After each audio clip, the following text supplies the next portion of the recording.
की शुरुआत करते हैं कोरबा से बड़ी खबर। आईपीएस रतनलाल डांगी के मामले में नया मोड़ सामने आया है। जी हां, यौन उत्पीड़न के आरोप में इस पूरे मामले ने नया मोड़ ले लिया है। शिकायतकर्ता महिला के परिजन अब सामने आ चुके हैं।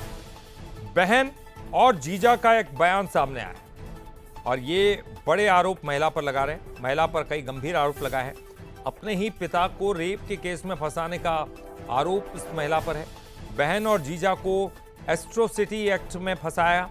स्कूल टाइम में कई बार घर से भाग चुकी है ये महिला और उसकी हरकत से घर वाले परेशान थे। दंपत्ति ने शिकायतकर्ता महिला पर सवाल खड़े कर दिए। आईपीएस डांगी को भी गलत तरीके से फंसाया जा रहा है, ये भी उन्होंने कहा है।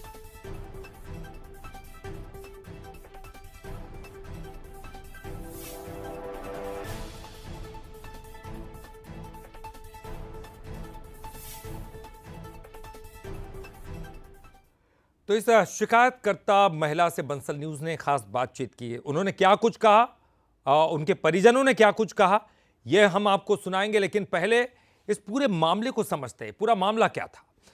आईपीएस रतनलाल डांगी पर यौन उत्पीड़न का आरोप लगा और आपको बता दें कि एसआई की पत्नी ने आरोप लगाए थे। शारीरिक शोषण के आरोप लगाए गए थे।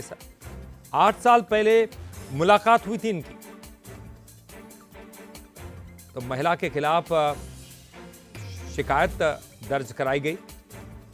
जांच रिपोर्ट के बाद अब आगे की कार्रवाई होगी, क्योंकि बहन और जीजा का एक बयान भी सामने आया इस पूरे मामले में। जांच की जिम्मेदारी आईपीएस आनंद छाबड़ा और मिलना कुर्रे पर है। के आईपीएस रतनलाल डांगी के ऊपर यौन उत्पीड़न और मानसिक रूप से प्रताड़ना करने का आरोप लगा है। गंभीर बात यह है कि ये आरोप किसी और ने नहीं बल्कि उनके ही डिपार्टमेंट के एक एसआई की पत्नी ने लगाया है।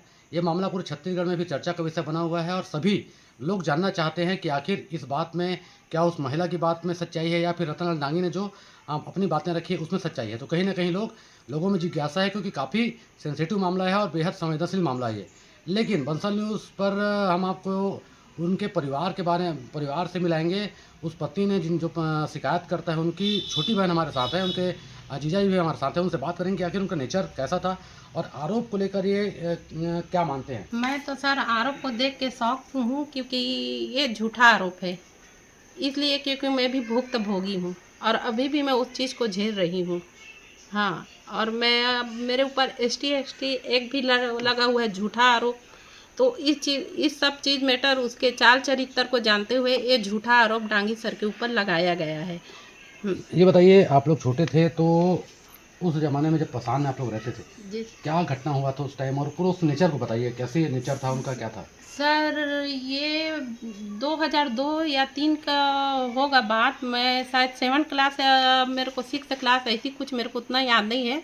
लेकिन इतना है, पापा के ऊपर ना वो रेप कांड का भी वो कर चुकी है। आप पसान थाना में हो सकता है ये मामला।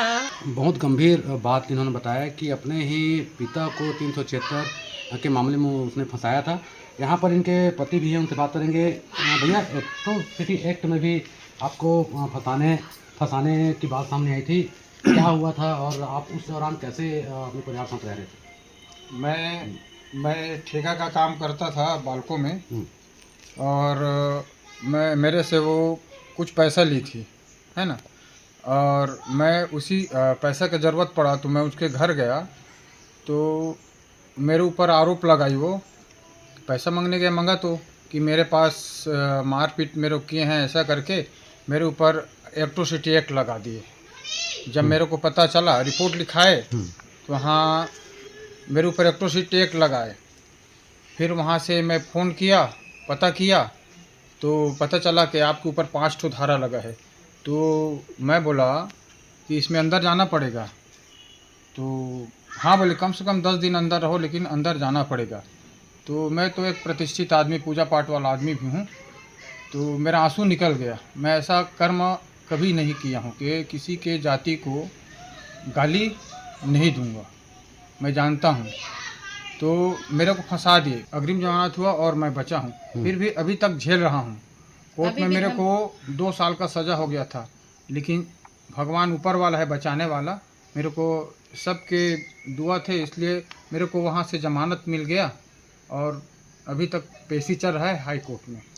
ये बताइए, अभी आईपीएस रतनलाल डांगी पर गंभीर आरोप लगाए हैं और अब इस मामले में नया ट्विस्ट आया है क्योंकि उनकी ही बहन और उनके जो जीजा जी हैं वो मीडिया के सामने हैं, बंसल न्यूज़ के सामने हैं। उनका साफ तौर पर कहना है कि उनके द्वारा उनके अपने ही पिता को, अपनी बहन को कई मामलों में फंसाया गया, इस वजह से उससे काफ़ी नाराज़ हैं और इनका पूरा परिवार में बिखराव की स्थिति है। कहीं ना कहीं ये मामला गंभीर है। हालांकि इन मामलों में रतनलाल डांगी सही हैं या फिर वो महिला सही है, इस बात ये तो जांच के बाद ही पता चलेगा। लेकिन जब दीदी और जीजा के सामने के आने के बाद ये मामले में नया ट्विस्ट आ गया है।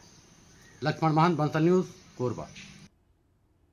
तो देखिए, पूरी कहानी पलट गई है जिस तरह के आरोप इस महिला पर लगे हैं, लेकिन इस पूरे प्रकरण ने पुलिस विभाग के ऊपर बड़े बड़े आरोप ज़रूर लगा दिए हैं और सवालों के घेरे में ज़रूर खड़ा कर दिया। अब इस पूरे मामले पर ज़्यादा बातचीत के लिए हम सीधे रुख करेंगे। हमारे साथ हमारे स्टेट एडिटर आदित्य नामदेव जी जुड़ गए हैं। आदित्य जी, जब पहली बार आईपीएस डांगी के खिलाफ ये मामला सामने आया तो लगा कि बहुत ही शर्मनाक ये पूरा मामला और इस पर जांच होनी चाहिए, लेकिन जिस महिला ने आरोप लगाया उस महिला के परिजन अब उस महिला पर आरोप लगा रहे हैं और बड़े गंभीर आरोप है। पूरी कहानी पलट गई है। तो बिल्कुल अली जी, देखिए, किसी भी न्यूज चैनल का पहला दायित्व है कि अगर किसी अधिकारी के ऊपर आरोप लगे तो आप महिला का पक्ष बिल्कुल बेधड़क, बेझिझक दिखाएं। बिल्कुल हमने दिखाया, लेकिन उस कहानी का दूसरा पहलू भी हो सकता है। जरूरी नहीं कि जिसके ऊपर आरोप लगा वो कल्प्रिट है, ये कोर्ट तय करेगा, आप और मैं तय नहीं करेंगे। आरोप है, आरोप की सत्यता क्या है वो माननीय न्यायालय तय करे। लेकिन पेशे से देखिए, शुरू में ब्राह्मण परिवार में जन्म हुआ उसका, उसके बाद एससी समाज के एक लड़के से शादी हुई। चलिए, वो आपका अधिकार है, आप किसी के साथ भी शादी कर सकते हैं, कोई दिक्कत नहीं है। स्कूल टाइम में आपके ऊपर भागने का आरोप, अपनी सगी बहन और जीजा के ऊपर सीधा, अब चूंकि अब शादी के बाद एससी समाज में हो गए तो एट्रोसिटी एक्ट में फंसाने का आरोप। तीसरी बड़ी बात है, पिता के ऊपर गंभीर आरोप।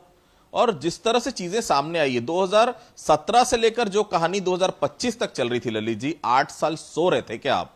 8 साल में अगर आपको दिक्कत थी, सामने वाले से आपको प्रताड़ित करता था, आपको शारीरिक से शोषण करता था, मानसिक रूप से प्रताड़ित करता था, तो आपने क्या उसके पहले कोई शिकायत दर्ज कराई?